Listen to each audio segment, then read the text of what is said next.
In this video, I'm going to go over how to speed up your RAM previews in After Effects using the skip frames feature. Let's dive right in. Okay, so here I am in After Effects and I've got this composition. It's about 30 seconds. It's not too crazy, just some photos and video, maybe 6 or 7 scenes made up of pre-comps.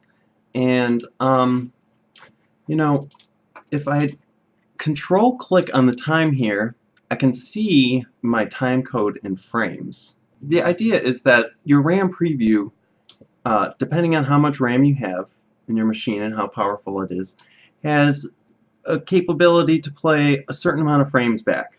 You could, let's say for ease, it's 100 frames. So if you were to play 100 frames at full resolution, you could get to here. But let's say you wanted to play the whole timeline.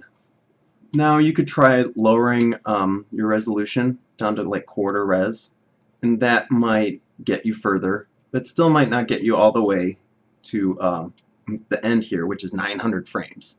30 seconds, 30 frames a second, it's 900 frames.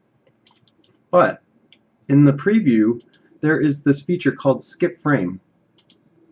So you go down here, skip frame, it's right there, pull down that number, and now if you were to hit 0, you can see it's loading every 5th frame.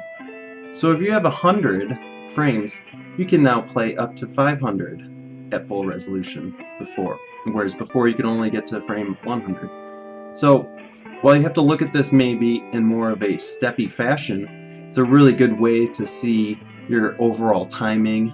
You can still listen to audio with this, so you can use it for timing to audio if it helps there. And the other cool thing is that now in After Effects, I think like CC and up, maybe CC 15, they have other shortcuts besides the 0 on the number pad, which used to be the only way to RAM preview unless you click the play button up here. So the idea is that now you could set something to also spacebar.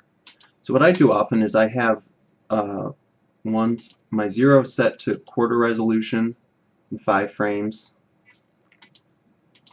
and then maybe my other one is set to 0 in full. So I can choose to have a short, high quality preview, or I can choose to have a longer, lower quality preview.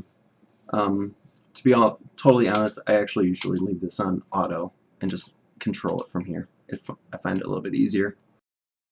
So that is definitely the easiest and quickest way to speed up your RAM previews inside of After Effects. Hopefully this was a helpful tip. If you have any questions, leave them in the comments and I'll be sure to answer them as quickly as I can. Thanks for watching.